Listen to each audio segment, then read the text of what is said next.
اوپر سے بند کیا، یہ دھوئیں میں گھٹ گھٹ کے مریں گے۔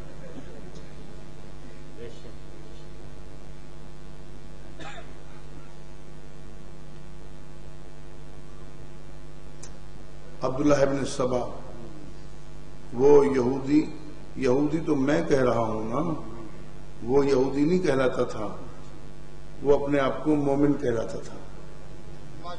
ہاں اس نے کلمہ پڑھ لیا تھا، بظاہر مومن کہلاتا تھا، آیا یہودیوں سے تھا۔ سمجھ آ رہی ہے بات؟ وہ وہی تھا جس نے ساری شرارت کر کے اور حضرت عثمان کے دور میں فتنہ کیا،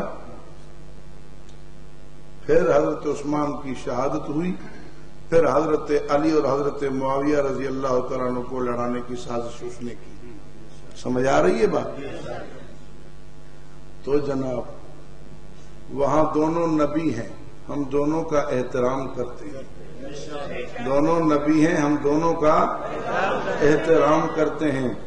چل بھاگ، تو کہتا ہے جب لڑائی ہو ضرور ایک حق پہ ہوگا ایک باطل پہ ہوگا، بول پھر موسیٰ علیہ السلام ہے، ادھر ہارون علیہ السلام ہے، اس کو حق پہ کہے گا کس کو باطل پہ کہے گا؟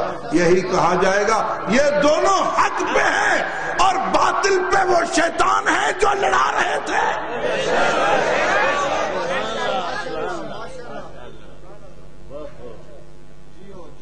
باطل پہ وہ شیطان ہیں جو لڑا رہے تھے۔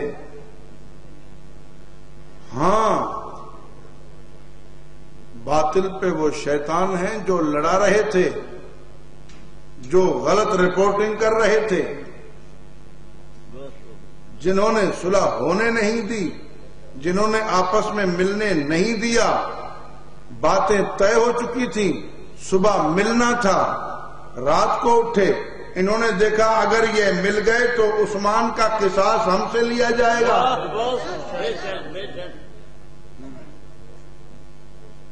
رات کو اٹھے، ادھر سے ادھر تیر مارے، ادھر سے ادھر تیر مارے۔ علم غیب تو اللہ ہی کو ہے نا، انہوں نے سمجھا ادھر سے پہل ہوئی، انہوں نے سمجھا ادھر سے پہل ہوئی۔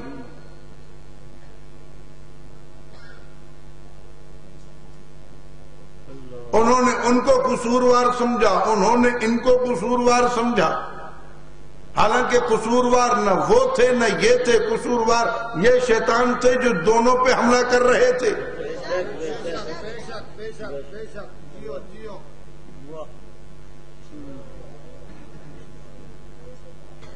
انما المؤمنون اخوۃ،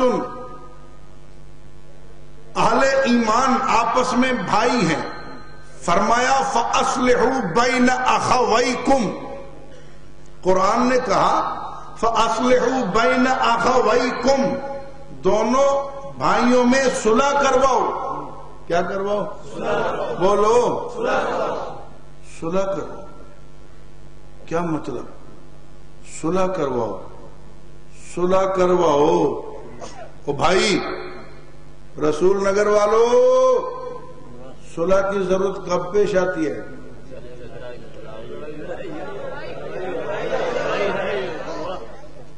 صلح کرواؤ۔ صلح کی ضرورت کب پیش آتی ہے؟ جب لڑائی ہو نا۔ اگر لڑائی ہی نہ ہو تو صلح کی ضرورت ہی کیوں پیش آئے گی؟ اللہ کو پتا ہے، اللہ کو پتا ہے کہ شیطان مومنوں کو آپس میں لڑا دیں گے، اور شیطان جس طرح جنوں میں ہوتے ہیں انسانوں میں بھی ہوتے ہیں، من الجنت والناس۔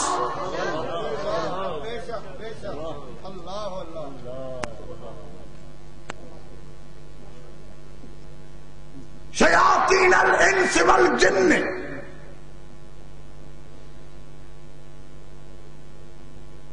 قرآن کریم نے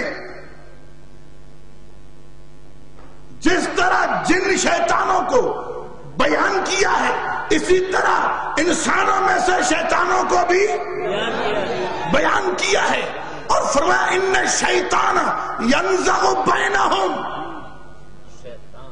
شیطان لڑا دے گا ان کو۔ تو فرمایا بھائیوں کی صلح کرا دینا، بھائیوں کی صلح کرا دینا۔ ہاں میں ویسے ہی نہیں کہنے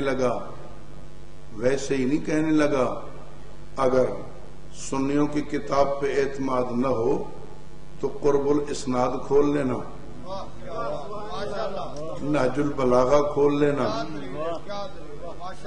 نہج البلاغہ کھول لینا، قرب الاسناد اپنی کتاب کھول لینا، نظر آ جائے گا کہ حضرت علی فرما رہے ہیں اخواننا ہیں ہمارے بھائی۔ نہج البلاغہ کھول لیجیو، حضرت علی رضی اللہ تعالیٰ عنہ فرماتے ہیں وَالظَّاهِرُ أَنَّ رَبَّنَا وَاحِدٌ وَنَبِيَّنَا وَاحِدٌ وَدَعْوَتَنَا فِي الْإِسْلَامِ وَاحِدَةٌ لَا نَسْتَزِيدُهُمْ فِي الْإِيمَانِ بِاللَّهِ وَالتَّصْدِيقِ بِرَسُولِهِ وَلَا يَسْتَزِيدُونَنَا۔ والظاہر بالکل بات کھلی ہے، ان ربنا واحد، کہ ہمارا رب وآتینا ایک ہی ہے، ونبینا واحد، ہمارا نبی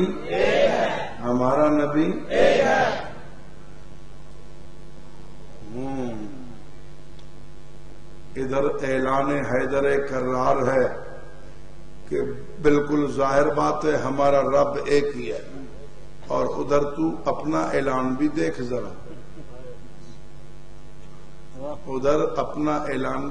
ذرا، کشف الاسرار میں جو خمینی نے لکھا تھا کہ ہم اس خدا کو ہی نہیں مانتے جو عثمان کو خلافت دیتا ہے۔ ہاں انوار نعمانیہ بھی ذرا دیکھ لیجیو، انوار نعمانیہ بھی ذرا اپنی کتاب دیکھ لیجیو۔ وَنَقُولُ إِنَّ الرَّبَّ الَّذِي خَلِيفَةُ نَبِيِّهِ أَبُو بَكْرٍ لَيْسَ رَبَّنَا وَلَا ذَلِكَ النَّبِيُّ نَبِيَّنَا، کہ جس رب کے نبی کا خلیفہ ابو بکر ہو، کافر کی بات سن، کافر کی کہتا ہے جس رب کے نبی کا خلیفہ ابو بکر ہو، لیس ربنا ولا ذالک النبی نبینا، ہم اسے رب نہیں مانتے اور اس نبی کو نبی نہیں مانتے۔